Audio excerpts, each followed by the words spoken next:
வணக்கம். இன்றைக்கி நம்ம பார்க்க போகிற சமையல் ஒரு அருமையான தேங்காய் பால் குழம்பு எப்படி செய்யலாங்கிறத பார்க்கலாம். வெயிலுக்கு சாப்பிட்றதுக்கு அருமையாக இருக்கும். மசாலா இல்லாமல் ரொம்ப சிம்பிளாகவும் இருக்கும்.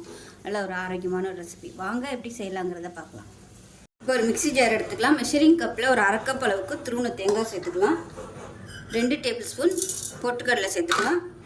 1 டேபிள் ஸ்பூன் சோம்பு சேர்த்துக்கலாம். இதுக்கு பதிலாக நீங்கள் சீரகம் கூட சேர்த்துக்கலாம். இப்போ கொஞ்சமாக தண்ணி விட்டு நல்லா 2 தடவை பால் எடுத்துக்கலாம். இது அப்படியே அரைக்கணும்ல, இதை நம்ம அரைச்சி பால் எடுக்க போகிறோம். ஃபஸ்ட்டு கெட்டியான பாலை ஒன்று எடுத்துக்கோங்க, அப்புறம் தண்ணி பால் 2வது பாலை ஒன்று எடுத்துக்கோங்க. இப்போ எல்லாம் எடுத்துகிட்டு பார்க்கலாம். இப்போ ஒரு பேன் எடுத்துக்கலாம். தேவையான அளவுக்கு எண்ணெய் சேர்த்துக்கலாம். தேங்காய் எண்ணெய் சேர்த்துக்கோங்க, அதுதான் நல்லா டேஸ்ட்டாக இருக்கும். எண்ணெய் சூடானதும் 1 டீஸ்பூன் போல் கடுகு சேர்த்துக்கலாம். 1 டீஸ்பூன் போல் சோம்பு சேர்த்துக்கலாம். இதுக்கு பதிலாக நீங்கள் சீரகம் கூட சேர்த்துக்கலாம். 3 வரமிளகாய் சேர்த்துக்கலாம். கருவேப்பிலை சேர்த்துக்கலாம். இது கூடவே பொடியாக நறுக்குன பெரிய வெங்காயம் சேர்த்துக்கலாம். 2 பச்சை மிளகாயை 2ஆக கீறிட்டு சேர்த்துக்கலாம். இப்போ பாருங்கள், வெங்காயம் நல்லா வதங்கிடுச்சு. 1/4 டீஸ்பூன் போல் மஞ்சள்தூள் சேர்த்துக்கலாம். 1 டீஸ்பூன் மிளகாத்தூள், அதாவது குழம்பு மிளகாத்தூள். 1/4 டீஸ்பூன் போல் தனி மிளகாத்தூள்.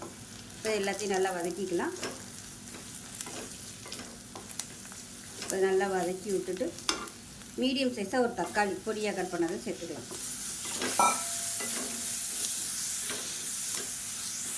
இப்போ கொஞ்சமாக உப்பு சேர்த்துக்கலாம்.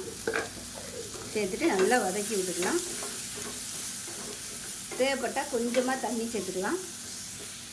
இந்த தக்காளி மசிகிறதுக்காக மட்டும் கொஞ்சமாக தண்ணி சேர்த்துக்கலாம்.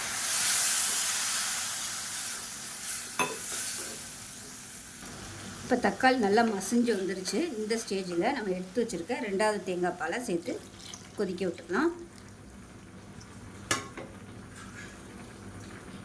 இப்போ பாருங்கள், நல்லா கொதிச்சிருச்சு. இப்போ கேஸ் அமர்த்திட்டு ஃபஸ்ட்டு எடுத்து வச்சுருக்க தேங்காய் பாலை சேர்த்துக்கலாம். சேர்த்துட்டு கலந்து விட்டுடலாம். அவ்வளோதான், அருமையான தேங்காய் பால் குழம்பு ரெடி ஆயிடுச்சு. இந்த குழம்பு தண்ணி ஆட்டம் தான் இருக்கணும், அப்போ தான் நல்லாயிருக்கும். மேலாப்பில் கொத்தமல்லி சேர்த்துக்கலாம். முட்டையை கூட நீங்கள் 2ஆக கட் பண்ணி சேர்த்திங்கன்னா சூப்பராக இருக்கும் தொட்டு சாப்பிட்றதுக்கு. அவ்வளோதான், அருமையான தேங்காய் பால் குழம்பு ரெடி ஆகிடுச்சு. டேஸ்ட் நல்லா அட்டகாசமாக இருக்கும். இதே மாதிரி செஞ்சு பாருங்கள். செஞ்சு பார்த்துட்டு எப்படி இருந்துச்சுங்க சொல்லுங்கள். வீடியோ பிடிச்சுன்னா லைக் பண்ணுங்கள், கமெண்ட் பண்ணுங்கள், சேனலை சப்ஸ்கிரைப் பண்ணுங்கள், பக்கத்தில் பெல் பட்டனை ப்ரெஸ் பண்ணுங்கள். நன்றி.